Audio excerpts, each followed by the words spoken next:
Hello students, welcome back to the channel. Students, इस video में हम कंटिन्यू करेंगे 10th क्लास की एक्सरसाइज 12.1 के रिमेनिंग क्वेश्चंस।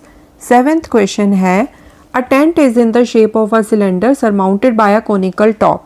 तो आपके पास एक टेंट है, उसकी शेप कैसे है? नीचे सिलेंडर है, उसके ऊपर है conical top. If the height and diameter of the cylindrical part are 2.1 metre and 4 metre respectively. Height and diameter cylinder के आपको दे दिए हैं and the slant height of the top is 2.8 metre. तो ऊपर जो कोन बना है ना, उसकी स्लांट हाइट जो है वो भी आपको दे दी है। Find the area of the canvas used for making the tent. तो कैनवस का एरिया निकालना है जो कि यूज होगा टेंट बनाने के लिए। सो बेसिकली क्या है कि टेंट का आपने सरफेस एरिया निकालना है। Also find the cost of the canvas of the tent at the rate of ₹500 पर स्क्वायर मीटर। तो आपने कॉस्ट निकालनी है तो उसके लिए आप क्या करोगे?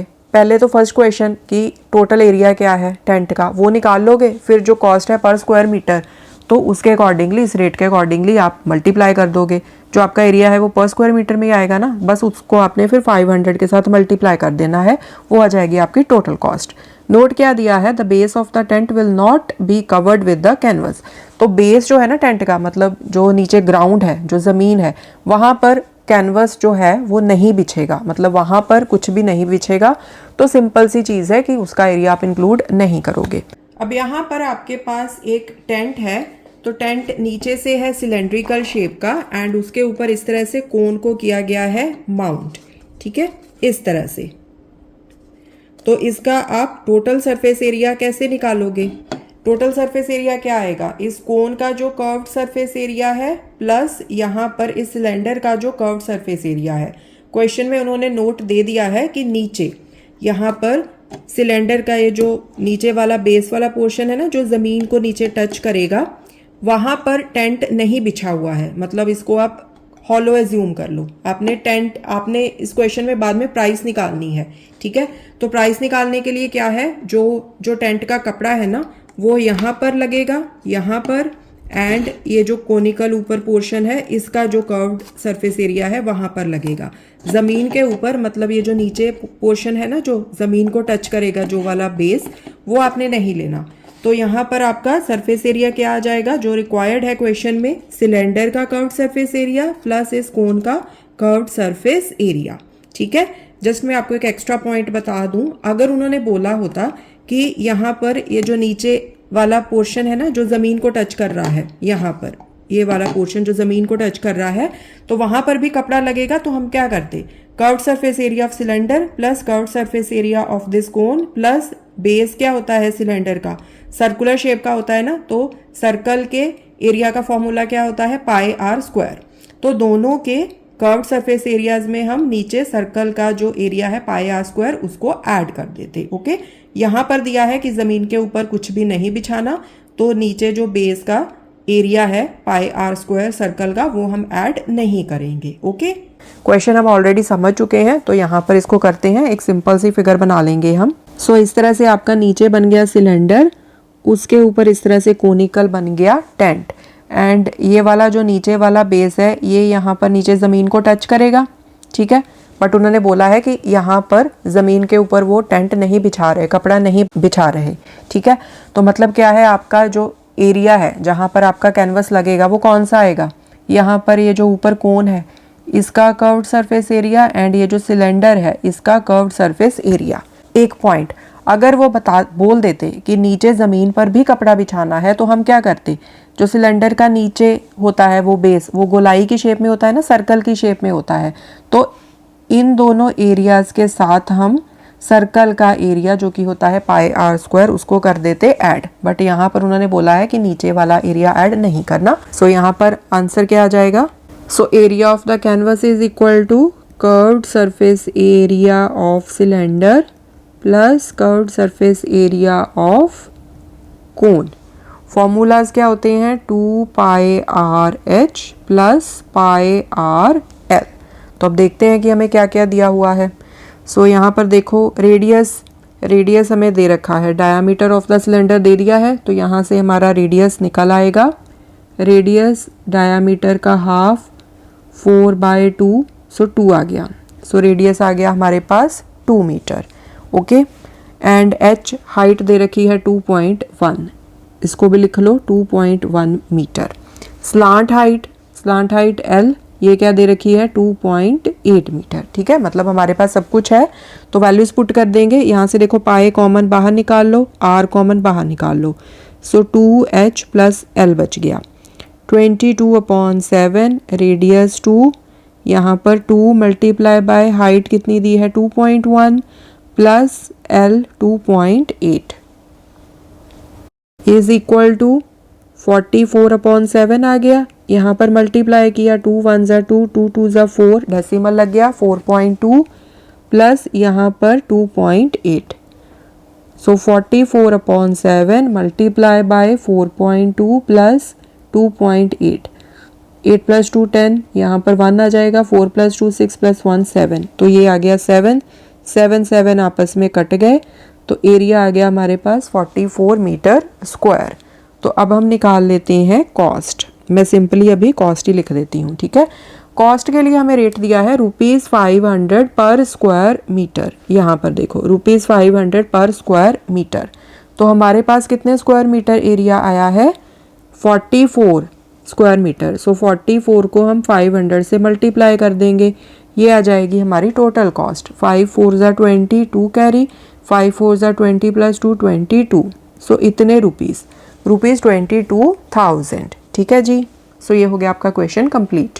8th क्वेश्चन है, from a solid cylinder whose height is 2.4 centimetre and diameter is 1.4 centimetre, a conical cavity of the same height and same diameter is hollowed out. Find the total surface area of the remaining solid to the nearest centimeter square. अब 8th question में क्या है कि आपके पास ना एक solid है इस तरह से सिलेंड्रिकल शेप का। अब यहाँ पर ये जो ग्लास है ये तो हॉलो है ना, बट आप इसको एज्यूम करो कि ये जो ग्लास है वो पूरा वुड का बना हुआ है, मतलब इस तरह से, जैसे ये है ना बिल्कुल सॉलिड पूरा भरा हुआ है, पूरा भरा हुआ क्यूब है ये, इस तरह से आप इसको इमेजिन करो कि ये जो ग्लास है ना पूरा वुड का बना हुआ है। अब उसमें क्या है, इसमें खोद खोद के इसकी कार्विंग करके इस तरह से इसमें एक कोनिकल कैविटी बना दी गई है, एंड कैविटी की हाइट उतनी ही है जितनी ग्लास की है, एंड कैविटी का जो रेडियस है वो भी उतना ही है जितना इस ग्लास का है। अब रेडियस सेम होने का मतलब ये है कि जितना इस कोन का डायामीटर है उतना ही इस ग्लास का डायामीटर है, मतलब ये जो कोन है ना ऊपर इसको पूरा पूरा यहाँ पर टच करेगा, ये जो गिलास है ना पूरा इस तरह से टच करेगा। अब यहाँ पर जो मैंने कोन बनाया है ये थोड़ा सा छोटा है ना, मतलब इसके यहाँ पर देखो स्पेस है साइड पर, बट एक्चुअल में क्या है स्पेस नहीं बचेगी, ये पूरा इसको इस तरह से कवर कर लेगा। ठीक है जी, मतलब क्या है कि जब आप यहाँ पर इस सॉलिड में कार्विंग करने के बाद, कोनिकल कार्विंग कैविटी बनाने के बाद अगर आप इसमें कुछ डालोगे ना तो इस कोन में डलेगा, अंदर नहीं जाएगा कुछ भी, क्योंकि यहाँ पर तो वुड है ना, यहाँ पर जाएगा। ठीक है, अब ये जो नया सॉलिड बना है कार्विंग करने के बाद, ये कोनिकल कैविटी बनाने के बाद जो आपके पास फाइनल जो बनी है चीज, उसका आपने सरफेस एरिया निकालना है। तो बच्चों सरफेस एरिया आप कैसे निकालोगे, ये जो सिलेंडर है, सिलेंडर का ये जो कर्व्ड सरफेस एरिया है ये लगेगा आपको, प्लस ये जो नीचे बेस है इसका सरफेस एरिया। बेस क्या होता है सिलेंडर का, सर्कुलर शेप में होता है ना, तो सर्कल का एरिया आप ऐड करोगे। So this is 2πRH cylinder का curved surface area, plus circle का एरिया πr², प्लस ये जो कोन है, कोन का कौन सा एरिया लगेगा आपको, कोन ऊपर से तो हॉलो है ना, तो कोन का ये वाला जो कर्व्ड सरफेस एरिया है, ये वाला अंदर वाला जो कर्व्ड सरफेस एरिया है विच इज πRL। ठीक है, सो ये वाले 3 एरियाज ऐड करके इस फाइनल आइटम का आपके पास टोटल सरफेस एरिया आ जाएगा। ओके, सो क्वेश्चन हम समझ चुके हैं। एक रफ सी डायग्राम यहाँ पर बना लेते हैं। सो यहाँ पर इस तरह से ये एक सिलेंडर है। सिलेंडर क्या है, पूरा वुड का बना हुआ है, इसको आप इस तरह से ज्यूम करो कि वुड का बना हुआ पूरा सॉलिड सिलेंडर है। अब उसको खोद खोद के इस तरह से खोदा गया है कि उसमें इस तरह से कोनिकल कैविटी, जैसे आप यहाँ पर देख रहे हो ना, इस तरह से कोनिकल कैविटी बना दी गई है। अब कैविटी का जो माउथ है ना ऊपर, वो उतना ही है जितना इस सिलेंडर का माउथ है।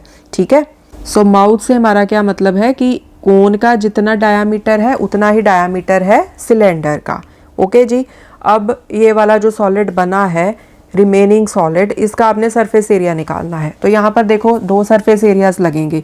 ये जो बाहर वाला सिलेंडर है इसका आउटर सरफेस एरिया लग गया आपका, ठीक है, वो क्या हो जाएगा, कर्व्ड सरफेस एरिया प्लस ये जो नीचे का बेस है, बेस भी तो अभी आप इंक्लूड करोगे ना, अब हॉलो थोड़ी ना है ये, तो बेस मतलब सर्कल, तो उसका एरिया लग गया पाई आर स्क्वायर प्लस ये जो कोनिकल कैविटी बनी इसके अंदर वाला सरफेस एरिया। अब वो कौन सा सरफेस एरिया है, वो है कर्व्ड सरफेस एरिया ऑफ कोन, क्योंकि कोन ऊपर से खुला है, इसमें आप कोई चीज़ डाल सकते हो। तो यहाँ पर सिंपली ये वाली जो चीज़ है ना कोन की, मतलब कर्व्ड सरफेस एरिया, ये लगेगा आपको। ठीक है, सो यहाँ पर इन तीनों को ऐड करके इस सॉलिड का आपके पास टोटल सरफेस एरिया आ जाएगा। Okay, so total surface area of solid is equal to curved surface area of cylinder plus area of base. Base किसका, ये जो सिलेंडर है, सिलेंडर का बेस वो क्या होता है, सर्कल होता है, राइट, सर्कल। तो इसका एरिया फॉर्मूलाज में बाद में लिख देती हूँ, प्लस ये जो कोन है उसका curved surface area, curved surface area of cone. ठीक है, so this is 2 pi are h, यहाँ पर सर्कल का area pi are square plus curved surface area of cone pi r l. अब देखते हैं कि हमें क्या क्या दिया हुआ है। सो यहाँ पर ये जो सॉलिड सिलेंडर है इसकी हाइट मतलब एच हमें दिया हुआ है 2.4 सेंटीमीटर, डायामीटर हमें दिया है 1.4 सेंटीमीटर, तो रेडियस आ जाएगा 1.4/2 सेंटीमीटर करके। ठीक है, सो सॉल्व कर देते हैं इसको, ये आ जाएगा 0.7 सेंटीमीटर। ओके जी, एंड फिर और क्या दिया हुआ है उन्होंने, और उन्होंने कुछ नहीं दिया हुआ, बट एक चीज़ उन्होंने हमें क्या दी है कि ये जो कोन है, ये जो कोनिकल कैविटी है, इसकी हाइट एंड डायामीटर सेम है। ठीक है, हाइट मतलब यहाँ पर ये जो कोन है ना, देखो यहाँ पर ये इस तरह से बनेगा, हमें ना स्लांट हाइट निकालनी पड़ेगी, हम निकाल लेंगे। ठीक है, कोन के ऊपर फोकस करते हैं।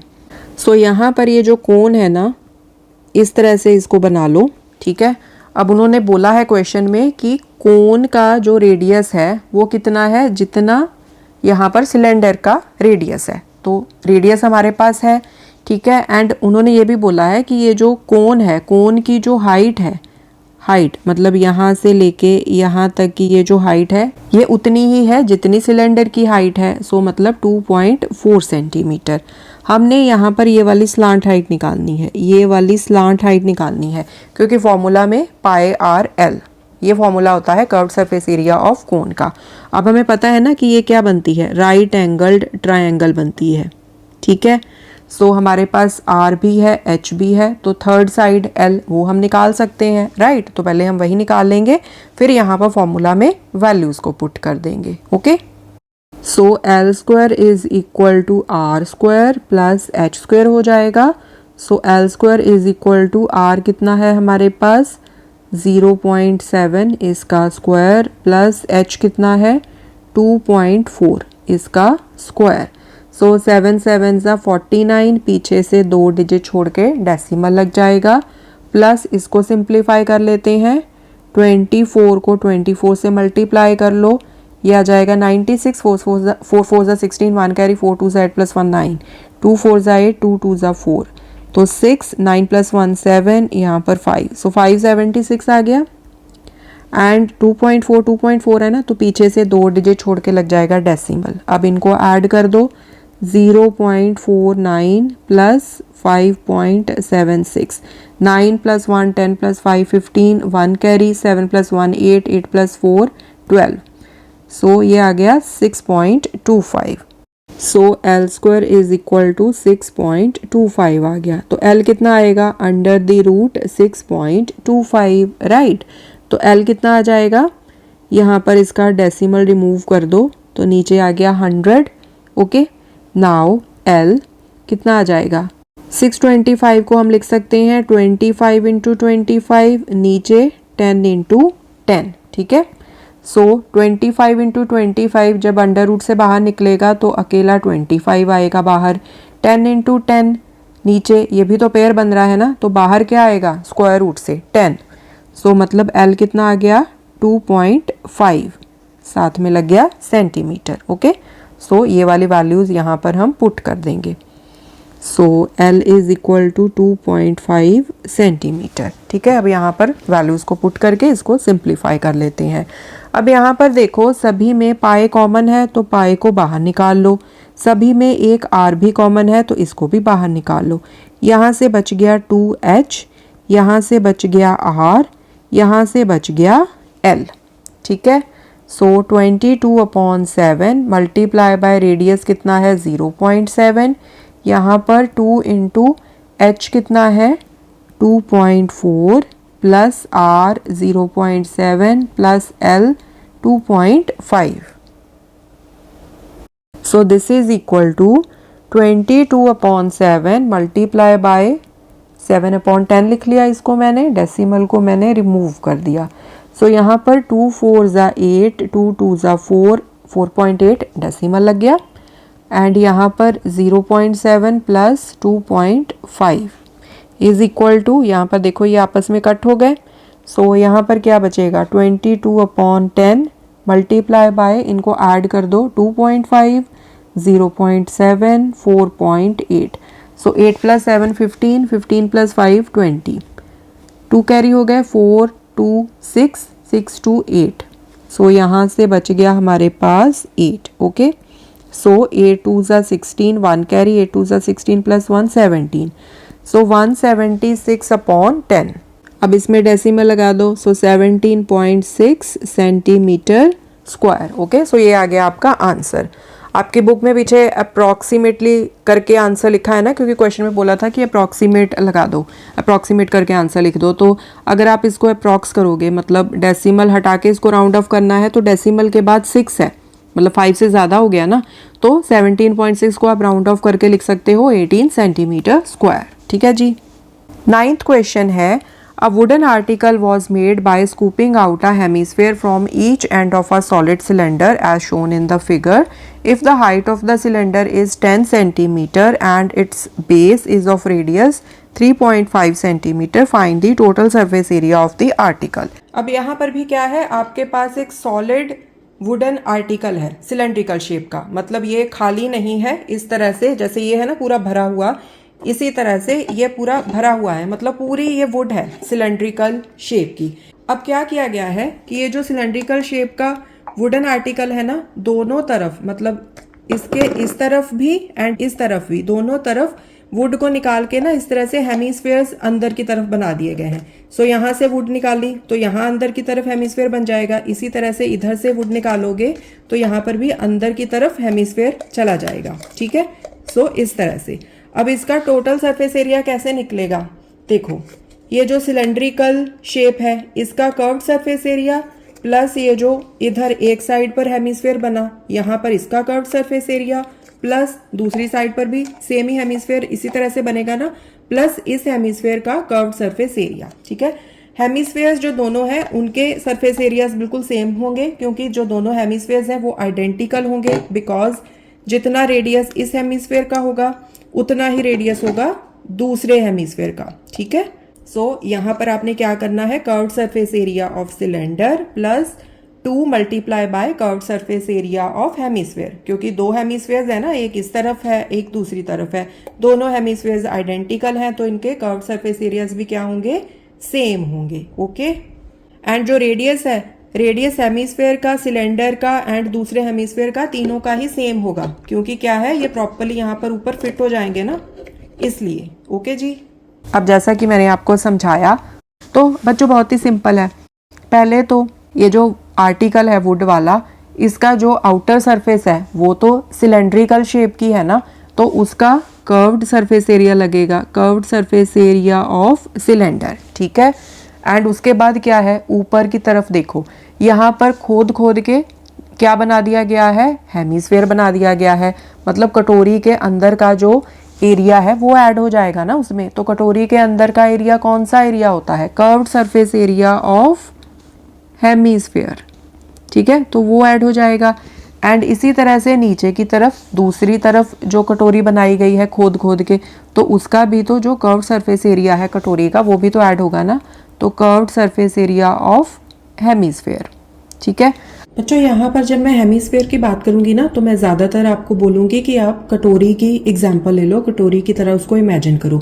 ऐसा मैं इसलिए बोलूंगी सो दैट आपको रिलेट करना रियल लाइफ में इजी हो जाए। ओके, तो कटोरी भी बिल्कुल प्रॉपर हेमिस्फेयर वाली शेप नहीं होती। जैसे मैं आपको बता दूं कि प्रॉपर हेमिस्फेयर की शेप क्या होती है। सो जैसे यहाँ पर देखो, ये आपके पास एक बॉल है ना, पूरी गोल चीज, ये है एक स्फीयर, ठीक है। पूरा जो आपके पास प्रॉपर गोला होगा वो क्या, कौन सी शेप होती है, स्फीयर की शेप होती है।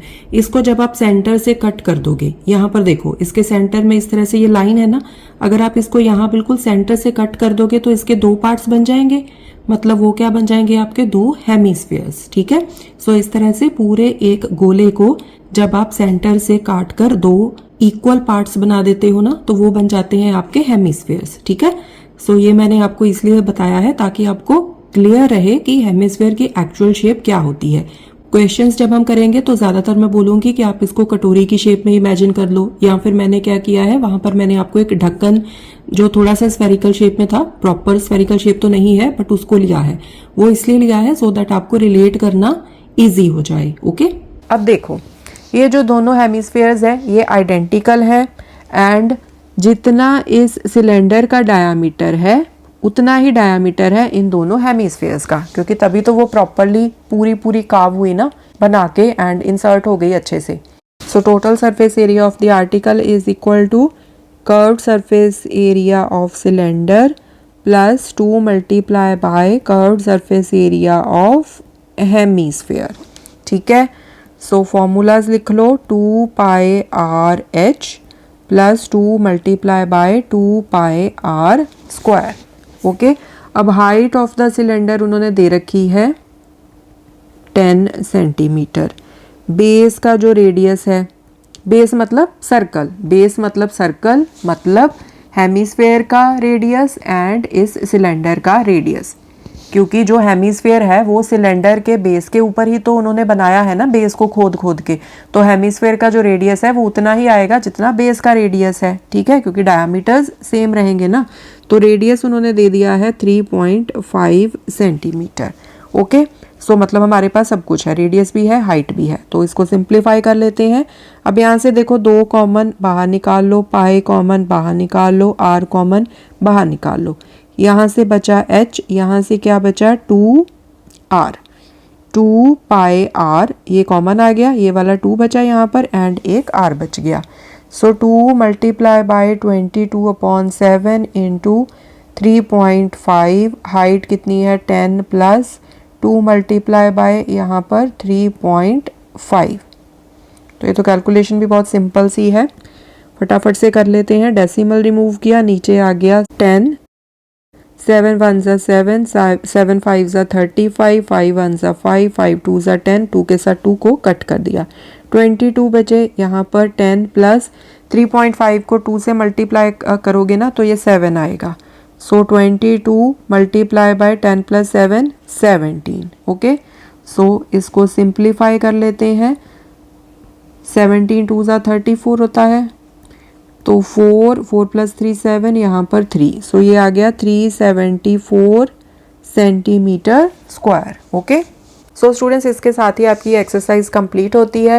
एंड मुझे कमेंट सेक्शन में ज़रूर बताना कि इस बार जो मैंने आपको सॉलिड शेप्स दिखा के जो एक्सप्लेन किया है कि आपको लगा है कि उससे आपको ज़्यादा अच्छे से समझ में आया है, तो do let me know in the comment section. So thanks for watching, I will see you in the next video, take care.